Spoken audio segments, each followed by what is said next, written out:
Success at last, albeit overdue and underwhelming. Head to the war room for an update on the situation. Perhaps there is a shred of hope after all.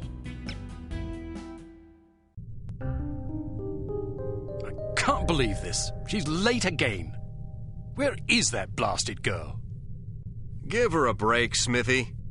About damn time. There's been a new development.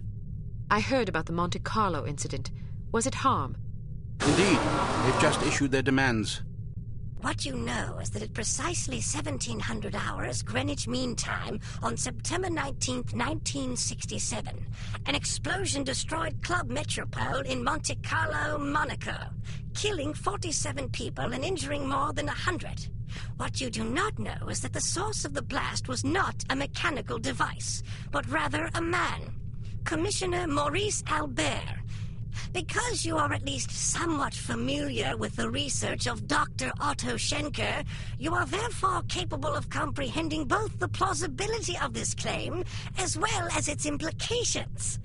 As we have demonstrated, our organization, HARM, possesses the recipe for a biological weapon of such insidious potential and singular destructive power that no one on the planet is safe. Unless our demands are met. This is outlandish. By now, I'm sure you have received the itemized list of our requirements. You have exactly 1 week to fulfill these requirements. If our demands are not met, we will be forced to discipline you.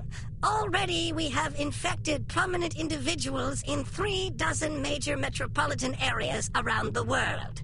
The first of our unsuspecting victims will detonate at exactly 0600 hours on September 26th. The estimated death toll is 1 million people! They're mad! The remaining victims will detonate at 6-hour intervals thereafter. Once our terms have been met, we will deliver a list of infected persons as well as a quantity of antidote sufficient to curtail this catastrophe. However, because the deadline we have imposed is dictated by the chemical fuse inherent in the reagent itself, the sooner you comply with our wishes, the more time you will have available in which to administer the antidote. I assure you that you do not possess the medical means necessary to diagnose the infection, nor the technical means necessary to diffuse it. Therefore, it would be in your best interest not to squander valuable time on such useless endeavors. Furthermore, any attempts by your secret service organizations to interfere with harm shall be severely punished. That is all. A puppet? Don't be fooled by the messenger. This situation is extremely grave. They certainly expect us to swallow a lot of maybes. Maybe they're telling the truth about Monte Carlo. Maybe the consequences would be as dire as they predict. Maybe there's an antidote. Maybe they'll fulfill their end of the bargain. I tend to agree with you, Agent Archer. But for the time being, I suggest we take them at their word. The word of a puppet? What are their demands? Mr. Smith?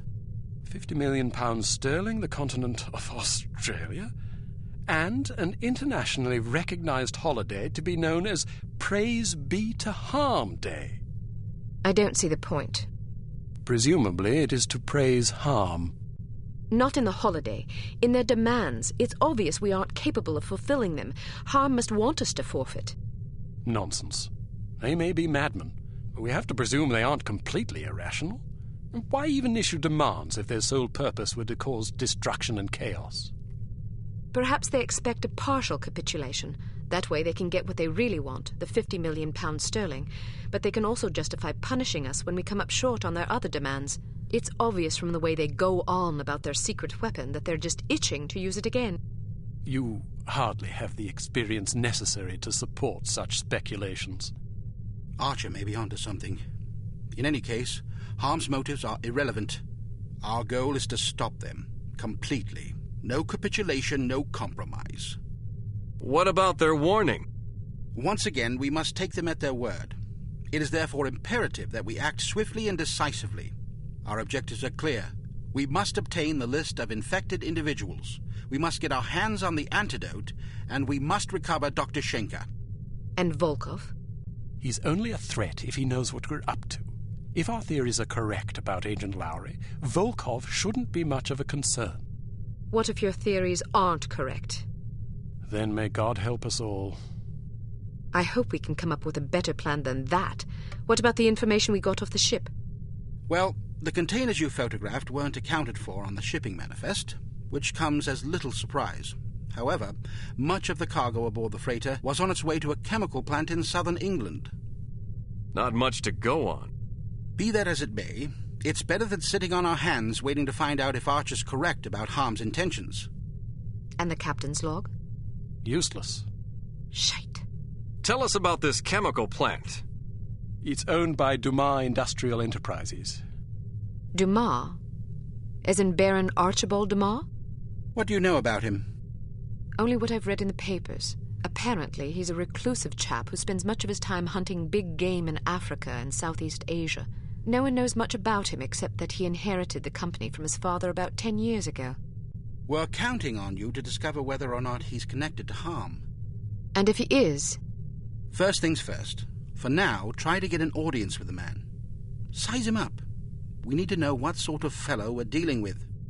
Your best bet is to see if you can catch him at the chemical plant. There's also a corporate office up north, but apparently he doesn't spend much time there. Whatever you do, don't jeopardize your cover. It's imperative that we take Harm by surprise. Understood. I have a hunch we're getting close.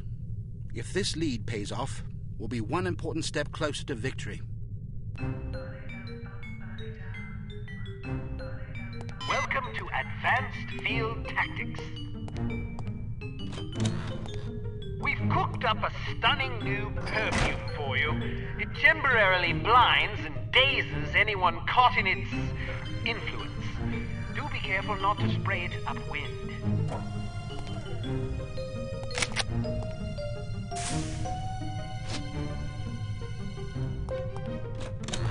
This little fellow is one of our most refined inventions, the P421 Canine Persuader.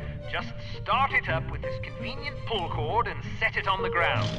Using sophisticated olfactory sensors, the P421 will seek out the nearest dog within its range and release a cloud of pheromone gas designed to enamor canines of either sex. Quite useful for incapacitating bothersome guard dogs. Use your robotic poodle to distract the guard dog.